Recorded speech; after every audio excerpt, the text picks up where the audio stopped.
Welcome to the BLS Library blog. Today, Jared Brenner from the class of 2015 has agreed to join us and talk about his participation in the CUBE competition. Congratulations on winning first prize. Thank you very much. So tell me, before we get into the details, maybe not too much details, what got you involved in that competition? Sure. Well, the competition really came out of my involvement in the BLIP Clinic. What is the BLIP Clinic? It's the Brooklyn Law Incubator and Policy Clinic. We basically do collaborative pro bono work, mainly early stage startup companies. We work with a lot of do-gooders and a lot of unconventional businesses to do mainly transactional work for them, help them get set up, and occasionally deal with some tricky policy and regulatory issues. So you submitted a proposal for the competition. What was the name of it? That's right. The proposal is the What If Wiki is the name of the project currently. And generally, what is that?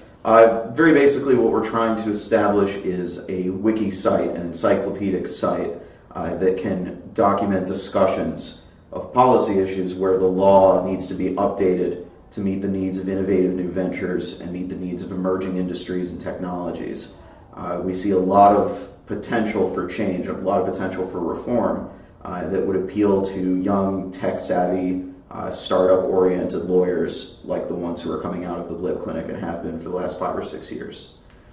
So this obviously impacts legal education, has some intersection between legal education and technology.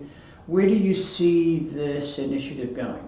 Well, I see a lot of possible outcomes for the initiative. I think that it's entirely possible that it could flame out, and it's entirely possible that it could change the world.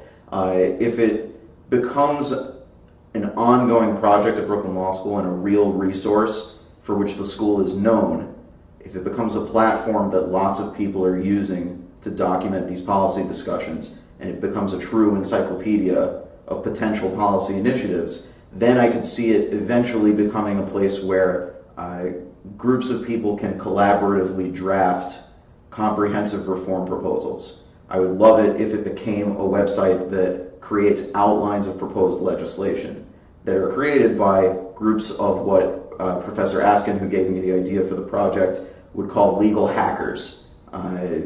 People who are resistant to the adversarial impression that lawyers give, who like to collaborate, who like to work together. I think it's very important to make that the new norm for a lot of people who are not necessarily interested in billing hours for the rest of their life and being litigators, who want to do something different, who even want to use this education to start their own businesses or to do something else.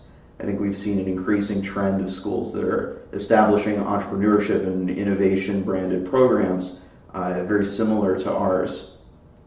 And this change has to be happening for a reason. There has to be interest in it for a reason. And the point of the project is to bring all the people who have that interest together in one place online.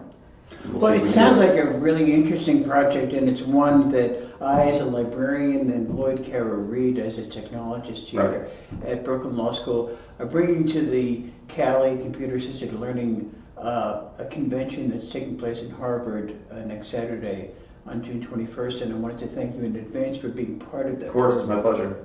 So I just want to give the viewers a heads up to be on the lookout for the video that will feature Jared and Professor Askin, and thank you very much for coming in today. Thanks.